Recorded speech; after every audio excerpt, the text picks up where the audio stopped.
talks to end the partial United States federal government shutdown will resume on Sunday, President Donald Trump says. As the stalemate enters its third week, Mr. Trump tweeted there was not much headway made today in talks with Democratic Party representatives. Democratic House Speaker Nancy Pelosi, meanwhile, said her party would introduce appropriation bills to try to reopen certain agencies. About 800,000 federal workers have been without pay since the 22 December. The standoff has seen Mr. Trump withhold support for a bill to fully fund the government until he gets money for a United States-Mexico border wall. Transport Security Administration employee Brian Tanner told the BBC he might have to look for another job if the shutdown continued. We have a 5-month LDSN, so we have about a month left before we're going to have to start having those difficult conversations about what to do next, he said. Mr. Trump said a second meeting with the Democratic Party heads was scheduled for Sunday, and reiterated his call for a wall to fix the problems on the southern border. He had earlier met with Ms. Pelosi and Senate Democratic leader Chuck Schumer. Mike Pence and the team just left the White House, briefed me on their meeting with the Schumer-Pelosi representatives. Not much headway made today. Second meeting set for tomorrow, after so many decades. Must finally and permanently fix the problems on the southern border. End of Twitter post by @RealDonaldTrump. President Trump also said he could declare a national emergency to build the proposed border wall without the approval of Congress. He said he was prepared for the partial government shutdown to last months or even years. I am very proud of doing what I am doing, the president added. I do not call it a shutdown. I call it doing what you have to do for the benefit and safety of our country. A Reuters Ipsos opinion poll reportedly shows 50% blame the president for the shutdown, while 32% see the Democratic Party as culpable. Ms. Pelosi said, after the failed talks on Saturday, that her party would introduce piecemeal bills aimed at reopening certain government agencies, starting with the Internal Revenue Service and the Treasury Department. This action is necessary so that the American people can receive their tax refunds on schedule, she said. The House Speaker has previously called Mr. Trump's border wall plan a waste of money and immoral. By David Willis, Washington. President Trump believes the wall is the best way of stemming an influx of drugs and gangs from Central and South America. Democrats disagree, however, and emboldened by their new majority in the House of Representatives are refusing to discuss funding for border security until the federal government is reopened. A wall along the Mexican border was the signature issue of Mr. Trump's run for office, and his representatives know they cannot back down on the issue, even though that could mean that key parts of the United States government will remain paralyzed for quite some time to come. Democrats, who now hold the majority in the House, passed spending bills on Thursday to reopen the government, including $1.3 billion, $1 billion of border security funds until late February. But the legislation cannot take effect unless it passes the Republican-controlled Senate, where leader Mitch McConnell said his party would not back any measure without the president's support.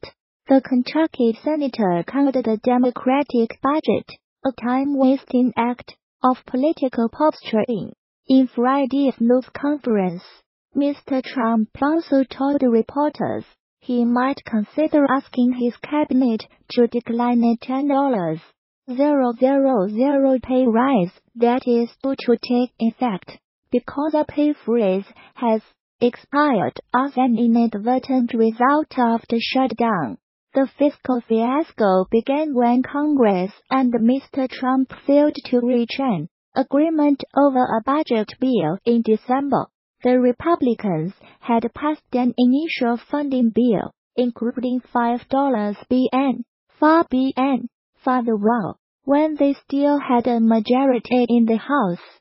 But they could not get the necessary 60 votes in the 100-seat Senate. Two vulnerable Republican senators up for re-election in 2020, Cory Gardner of Colorado and Susan Collins of Maine, have broken ranks to back approving the budget and ending the shutdown. The White House is again floating the idea of a deal for Dreamers, immigrants who illegally entered the United States as children. Democrats want to ensure that these individuals are shielded from deportation, but have insisted that they will not support a deal over wall funding. Vice President Mike Pence told Fox News the deal was being talked about, but that Mr. Trump said no deal was possible without a wall. A popular tourist attraction has become the latest Chinese company to show solidarity with Huawei's chief finance officer, Meng Wanzhou, who was arrested in Canada on December. Shannon Mountain Scenic Park in eastern Henan Province said it would waive the $9.40 65 yuan ticket fee for anyone carrying a Huawei phone. Ms. Meng, who was given bail in Canada, faces extradition to the United States on charges of breaking Iran sanctions. Her case has upped tensions with China. U.S. Huawei phones shoot grand photos on the mountain. A notice on the Shannon Park's social media account said, "We wish friends around the world who support Huawei's success in bliss." The offer would last until 29 December, the South China Morning Post reported, but it was met with some criticism among China's social media users, who claimed it was discriminatory.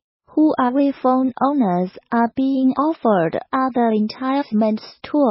They can get a 20% discount at a bar in Beijing. Seen in Beijing, bring a Huawei phone and get 20% off.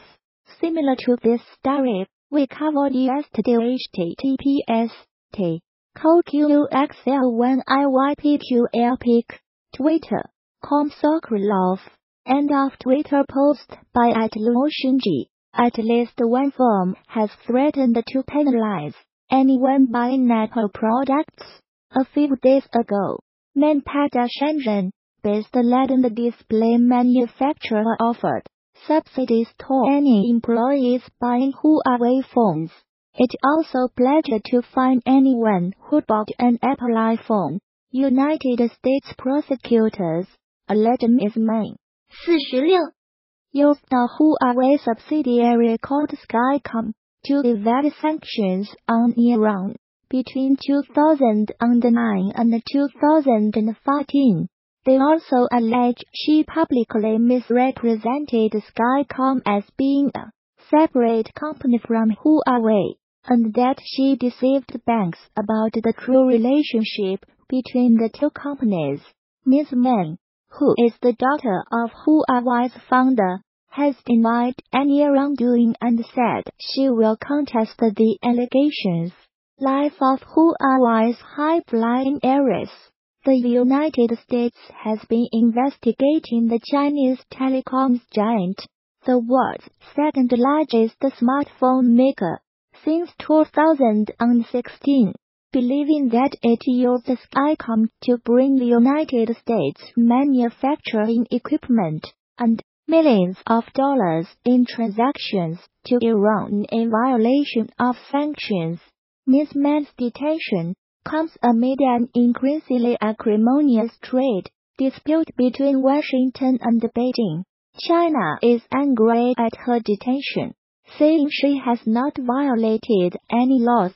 Beijing has threatened severe consequences unless Canada releases the executive. Since her arrest, 2 Canadians, a former diplomat and a businessman, have been detained in China on suspicion of harming national security. United States President Donald Trump said last week that he might intervene in the United States Justice Department's case against Ms. Mann if it would serve national security interests or help achieve a trade deal with China. If I think it's good for what will be certainly the largest trade deal ever made, which is a very important thing, what's good for national security, I would certainly intervene if I thought it was necessary, he told Reuters news agency.